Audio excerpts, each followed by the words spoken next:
Just beat Dark Souls for the third time. Wonder what game I should play next.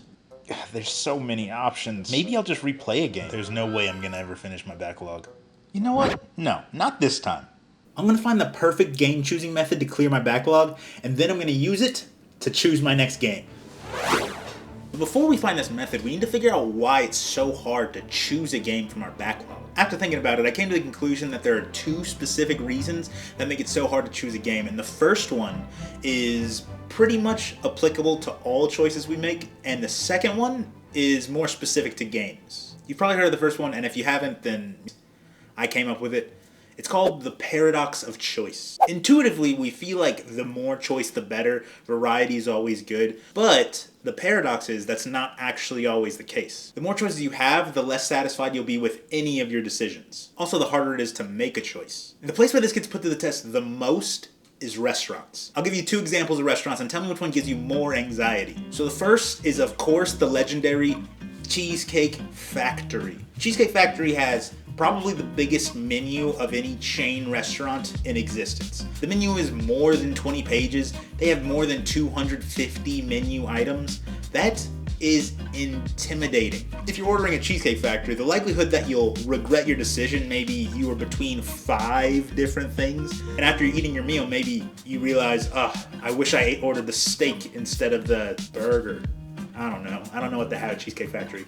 I just recently found out that they don't just sell cheesecake. So that's an example of a paradox of choice coming in and making your life difficult with a book-size menu. Now on the opposite extreme, we have this restaurant around where I live called Medium Rare. Medium Rare has like a drink menu and that's it. You walk in and you always get the same food, and that is steak and fries. And that's what you get every time. When you sit down, the waiter comes over and asks you 2 questions. 1, what do you want to drink? 2, how would you like your steak cooked? No more decisions to make. And you can't be unsatisfied because you got the thing that you wanted most on the menu guaranteed, because it's the only thing on the menu. Guaranteed. When it comes to our backlog, we have dozens, if not hundreds, of unplayed games that we've been stacking up over years, that have been suggested to us, that we've read about, that we've seen people play on stream. They're all there, just waiting for us, waiting to be played. And how do you make your choice with hundreds of options? And it doesn't get any easier because the backlog keeps growing. We're getting more and more choices every time we delve in. There's Steam sales, there's wish lists, everything to make that backlog just impossible to choose from. So as time goes on, it becomes even more difficult to choose a game from your backlog, and that's just due to the paradox of choice. And the paradox of choice isn't exclusive to gaming. People might scroll through Netflix for hours before choosing a movie or show that they want to watch, if they choose one at all. Me, I choose to rewatch shows on Netflix, so it's the same issue I have with gaming. But the second issue in the way of choosing your next game in your backlog is exclusive to games. Playing video games is uniquely frustrating as far as consuming a media. When you're watching TV or you're watching a movie, it's mostly a relaxing experience. There's some ups and downs emotionally, but for the most part, you're just chilling. No issues. If you choose a bad movie or choose a bad TV show, you don't lose much. You're just kind of bored during the experience or frustrated a little bit. But when you put that in video games, your frustration goes through the roof. People have thrown controllers through walls because they can't beat a level in a video game. And I'm not an angry person, but video games push me to my limits sometimes. And so because video games can be uniquely frustrating, it can be intimidating and add weight to the decision of choosing just one game out of your backlog, because, that is potentially inviting more frustration into your life if you make a bad decision. So finding the perfect method to choose games from your backlog is pretty tough, but it does have some clear objectives. 1, you want to keep variety, but 2, you want to limit your ability to choose. 3, you want to remove any friction or feelings of frustration that could be associated with choosing a new game. So the first 2 objectives seem kind of opposite. You have keep variety, but also limit choices. And those things are opposite, but you can kind of straddle the line. There's a spectrum that people fall on how they choose their games, and I'll say one side is the loosey-goosey side, and the other side is the structure side. An example of a method to choose a game on the loosey-goosey side is just close your eyes, scroll, and the first game you click is the next play. And that is for psychopaths. I couldn't hold myself to do that. That would give me anxiety, I think. But there are pros to that line of thinking. I mean, if you do choose a game at random, it takes all the time and stress out of finding your next game, and it does ensure that you're moving through your backlog, so that works for some people. On the structure side of the spectrum, you have people like one of my friends who methodically plots every game series that he wants to play and plays them in order and makes sure he has the full story. And that is effective. He does make it through series, and he has played a wide variety of games. But the con with that is that it takes a lot of time.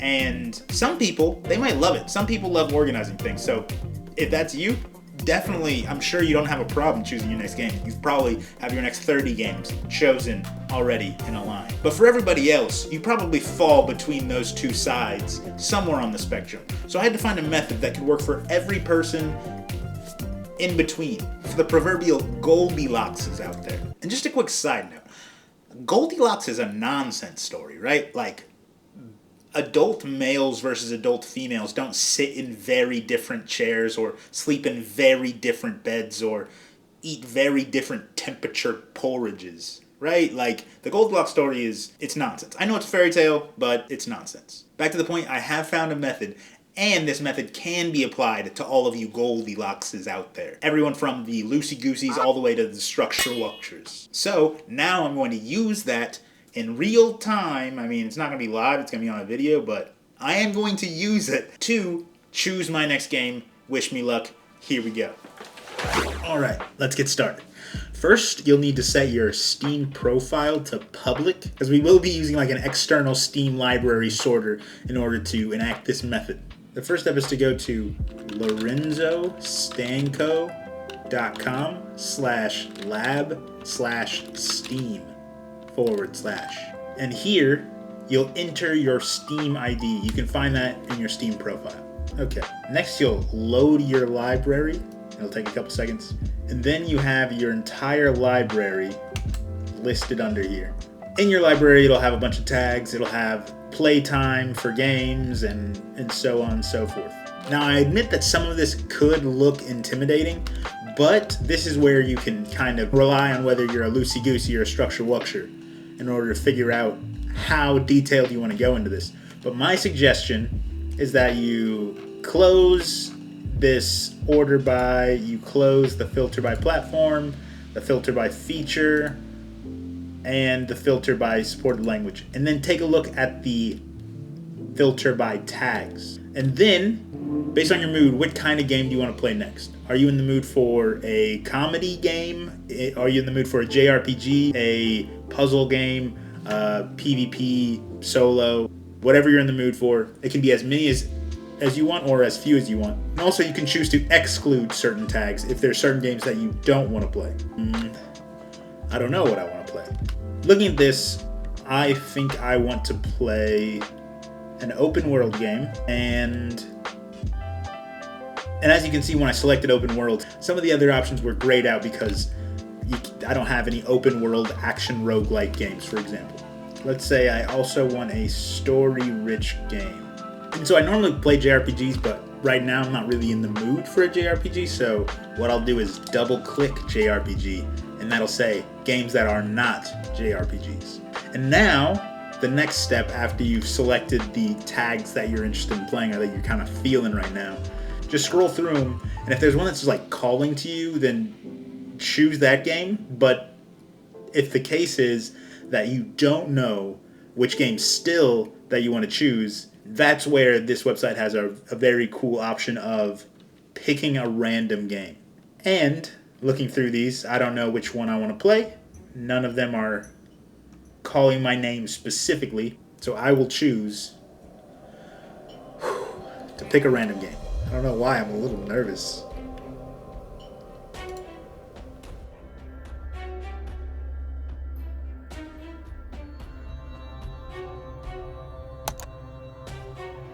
For me, it looks like it's going to be Red Dead Redemption 2, a game I've been putting off because I'm not particularly into Westerns, but I've heard amazing things about it, and it honestly looks really good. So I'm kind of excited that I'm now kind of forced to play this game by, the accountability of you all knowing that I'm going to play this game. So yeah, Red Dead Redemption 2 it is. The last part of this method, and it's probably the most crucial part of this method, you need to start the game now.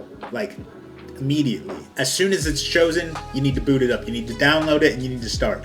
Because that's the way that you're going to get into it. So I'll go ahead and download Red Dead Redemption right now.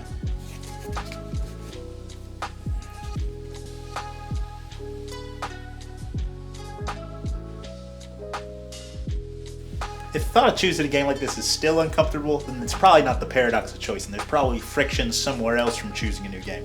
In that case, this video here might help you. My name is Terrence. I'm going to keep playing games until I find the perfect one. Might be Red Dead Redemption 2, you never know. Peace, love.